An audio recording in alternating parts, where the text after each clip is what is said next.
kedua, kalau tentang trauma harga diri, kita harus membantu dia mengingat betapa berharganya mereka dan bahwa mereka memang tidak layak diperlakukan seperti itu. Bahwa sebenarnya orang yang melakukan kekerasanlah yang memang bersalah.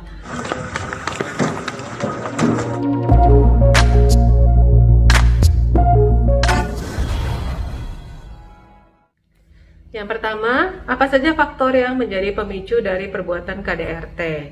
Jadi, selain karena adanya faktor perbedaan pendapat dan pertentangan, yang mana perbedaan pendapat dan pertentangan pasti ya menjadi salah satu faktor utama yang menyebabkan seseorang itu melakukan kekerasan. Mungkin nggak harus kekerasan fisik ataupun verbal, tapi ada perlawanan, ada agresi di situ.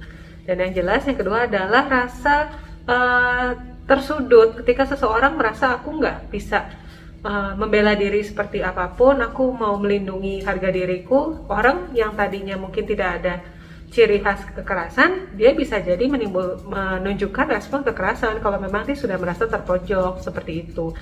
Dan selain itu juga ada faktor regulasi emosi yang mungkin kurang tepat atau kurang sehat, di mana seseorang sulit mengendalikan rasa cemas dan rasa stresnya ketika menghadapi kesulitan, terutama yang mereka hadapi di dalam hubungan keluarga, seperti istri ke suami, suami ke istri, orang tua ke anak, ataupun anak sesama anak, jadi kakak adik, seperti itu.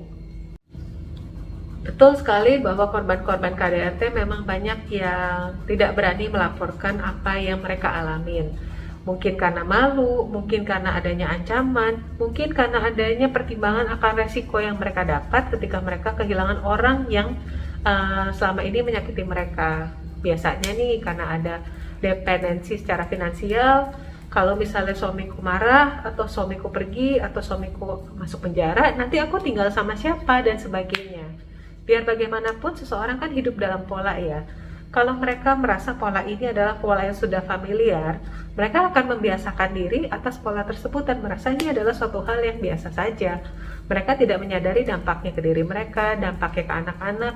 Lebih besar rasa takut untuk keluar dari pola itu, dan lebih besar rasa takut untuk menanggung apa yang akan hilang dari kehidupan mereka dibandingkan apa yang akan mereka dapat dari kebebasan yang mereka punya nantinya, seperti itu. Langkah awal yang bisa dilakukan adalah mencari komunitas-komunitas di media sosial yang berkaitan dengan KDRT ataupun dengan adanya yang membela hak-hak manusia. Jadi dari sana akan diarahkan tentang lembaga hukum yang bisa membantu secara sosial ataupun pertolongan-pertolongan secara dukungan psikologis yang dibutuhkan. Dan selain itu juga ada wadah-wadah dari komunitas yang bisa membantu seorang, khususnya perempuan dan anak-anak ya, seperti P2T, P2A, yang akan membantu seseorang yang mengalami KDRT ataupun masalah lain dalam keluarga, seperti itu. Jadi jangan ragu untuk mencari pertolongan, dan ketika kamu sudah punya pertolongan itu, gunakanlah semaksimal mungkin. Jangan sampai ketika sudah ditolong, polanya biasanya ada permintaan maaf atau mungkin keinget masa-masa positif, masa-masa yang menyenangkan, balik lagi ke pasangannya dan sebagainya. Kalau misalnya memang masih bisa diperbaikin, ya diperbaikin. Kalau memang sudah merugikan banyak pihak, ada baiknya untuk mencoba mencari kehidupan yang lebih bebas dibandingkan kehidupan yang Anda jalani sekarang, begitu. Jumlah kekerasan di Indonesia memang cukup banyak ya, apalagi ketika kita masuk ke fase pandemi kemarin, di mana kita jarang keluar dan lebih banyak menghabiskan waktu di rumah. Apalagi juga banyak orang yang tertimpa masalah stres karena perubahan kebiasaan, perubahan kondisi normal yang baru, sehingga mungkin nggak semua orang bisa meregulasi stresnya dengan baik, dan banyak yang berdampak pada kondisi emosional mereka. Jadi memang kasus-kasus domestic violence ataupun kekerasan yang dilakukan di dalam lingkup domestik itu cenderung meningkat, seperti itu. Dan dampaknya bagi orang-orang yang mengalami KDRT, biasanya memang pertama ada rasa kehilangan harga diri, dan yang kedua ada rasa tidak aman, apalagi kan orang yang melakukan kekerasan itu adalah orang-orang yang kita percaya sebagai orang yang akan melindungi kita, akan menjaga kita, tapi kok tiba-tiba menimbulkan perasaan tidak aman. Luka itu yang akan membuat seseorang merasa sulit mempercayai orang lain lagi, karena mereka sudah merasa orang yang aku percaya selama ini saja bisa menyakitiku, apalagi orang lain. Dan selanjutnya juga pasti ada trauma yang membekas yang membuat seseorang mungkin sulit menjalin hubungan dengan orang lain lagi karena dia merasa aku pernah punya pengalaman yang tidak enak di masa lalu terkait kekerasan ini, dan dia akan terus merasa terancam kalau memang dia tidak bisa dipulihkan dan tidak bisa memaknai hal ini secara berbeda. Dia akan merasa terancam, dia akan merasa bahwa aku ini tidak berharga karena orang yang seharusnya menganggap aku berharga pun bisa memperlakukan aku sebegitu kasarnya, seperti itu. Sama seperti bentuk agresivitas yang lain, kekerasan ini kan dasarnya adalah dorongan untuk agresif kan. Agresi itu nggak selamanya bersifat negatif, tapi ada juga yang bersifat positif seperti motivasi, atau mungkin asertif, dan sebagainya. Nah, dalam hal ini, kekerasan itu kan salah satu bentuk seseorang menyampaikan ketidaksukaannya, ataupun perbedaan pendapatnya, ataupun keluhannya kepada orang lain. Jelas ketika seseorang melakukan kekerasan, ada sedikit rasa puas, ada sedikit rasa aku akhirnya bisa didengar, ada sedikit rasa aku mendapat perhatian ataupun tanggapan dan respon yang aku mau. Hanya saja, perasaan lega dan puas itu biasanya hanya bersifat sementara dan biasanya tidak permanen, karena itu hanya sifat semu yang akan hilang ketika semua masalah itu akhirnya malah menjadi makin berat ataupun akan kembali lagi dan tidak terselesaikan, begitu. Dan apa dampaknya ketika seorang anak ataupun balita melihat langsung perilaku KDRT? Akankah menjadi trauma berkepanjangan bagi sang anak? Betul sekali, apalagi kalau dia melihat sosok orang yang dia percaya memberi dia rasa aman selama ini, seperti bapak ibunya, melakukan kekerasan. Jangankan melakukan kekerasan, menampilkan wajah marah ataupun wajah yang menyeramkan saja itu sudah membuat seorang anak mengalami trauma. Dia bisa merasa bahwa orang-orang di sekitarnya tidak bisa dipercaya lagi dan tidak bisa melindungi dia. Dan kepada siapa dia akan berlindung. Makanya banyak orang yang mengalami trust issue.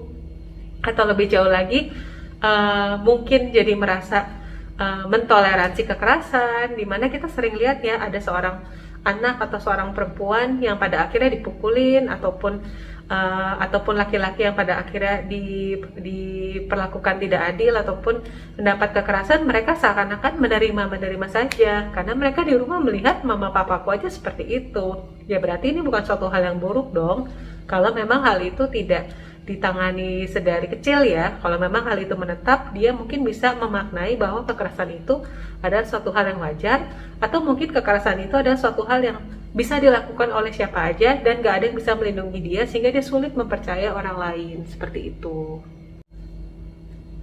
Trauma healing yang biasa diberikan, biasanya kita memang harus fokus dulu pada luka yang ada.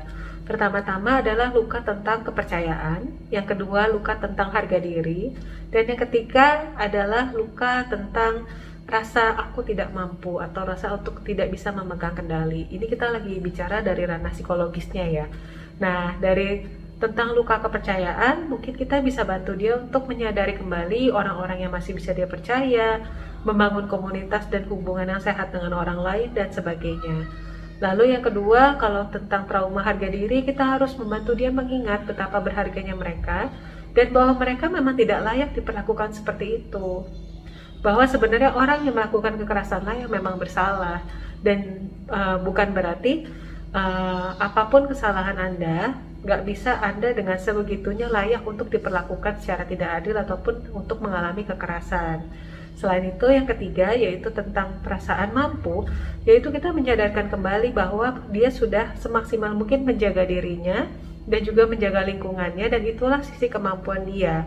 Mungkin bisa kita bangkitkan kembali perasaan berani ataupun mengajarkan dia apa saja yang dia butuhkan untuk bisa membela diri ataupun menjaga dirinya, dan kita coba melakukan framing ulang atau membentuk skema ulang untuk memaknainya secara berbeda, seakan-akan kalau hal itu terjadi lagi sama dia sudah mampu untuk menghadapinya kembali, begitu. Dan yang terpenting adalah bagaimana dia bisa memaknainya secara berbeda supaya menjadi sebuah essence atau pelajaran yang bisa dia berikan kepada orang lain, yang bisa bermakna juga untuk orang lain, dan terutama membuat dia bisa berinspirasi tentang pengalamannya, memberikan inspirasi dari pengalamannya kepada orang-orang yang mungkin mengalami hal yang sama seperti dia, begitu.